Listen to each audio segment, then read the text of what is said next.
In second generation form, Kia's Picanto is a little city car with much bigger ideas. A glance at the styling and the mainstream engine lineup might not suggest that much dramatic change has taken place, but don't be deceived. A fundamental redesign has transformed the kind of car this can be. Previous Picanto models were great for popping to the shops, but not so good at venturing further afield. This one is much better, courtesy of a completely redesigned platform and body structure that's 40% more torsionally rigid. Now, this third generation design also gets stiffer anti-roll bars, stiffer retuned damping, torque vectoring to help get the grip down through the bends, and more direct, better weighted steering. As a result of all this, it's a more engaging, grown-up thing to drive than its predecessor. Refinement, that's been significantly improved too, although the two mainstream power plants certainly make their presence felt when the need arises to push on a bit. There are two normally aspirated petrol engine options, a 3-cylinder 12-valve 1-litre unit putting out 66 bhp, or the 4-cylinder 16-valve 1.25-litre MPI variant that we're trying here, and that's the option that we'd recommend. With around 25% more pulling power than the base unit, it feels usefully more eager, and it's still decently economic, managing 61.4 mpg on the combined cycle and 106 grams per kilometre of CO2. With this variant, there's 4-speed automatic transmission available if you don't want the standard 5-speed manual box.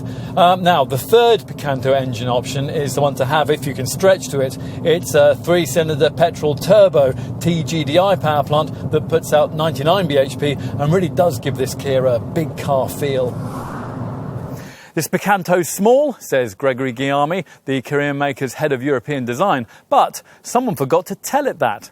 Now, we know what he means. At around 3.6 metres long and around 1.6 metres wide, the third generation version of this model shares exactly the same dimensions as its predecessor, which means it certainly still qualifies as one of the tiniest cars you can buy. At the same time, though, changes to the wheelbase and the rear overhang have created significantly more space inside. Certainly, this cabin now punches well above its price point. That's providing you can afford to stretch beyond the cheaper trim levels.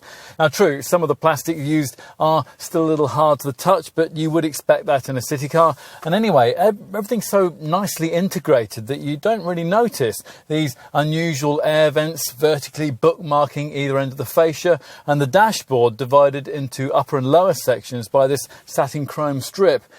As for infotainment, well, it's a case of two extremes.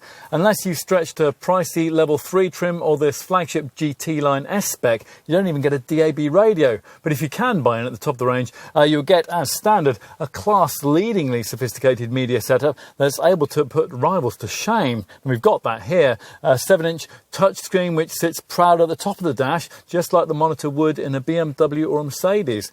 So, let's take a look at how those in the back will fare.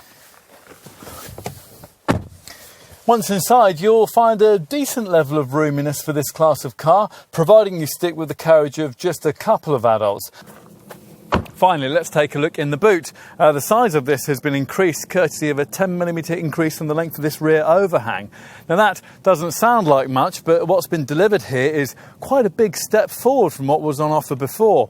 So raise the light upright tailgate and a 255-litre cargo bay is revealed. Now, that is 55 litres more than the previous generation Picanto model could provide, and the space can be accessed via a loading lip that's now 55mm lower too. And in summary, well, for sure, you can spend less on a 5-door city car. After trying one of these, though, we think you probably won't want to.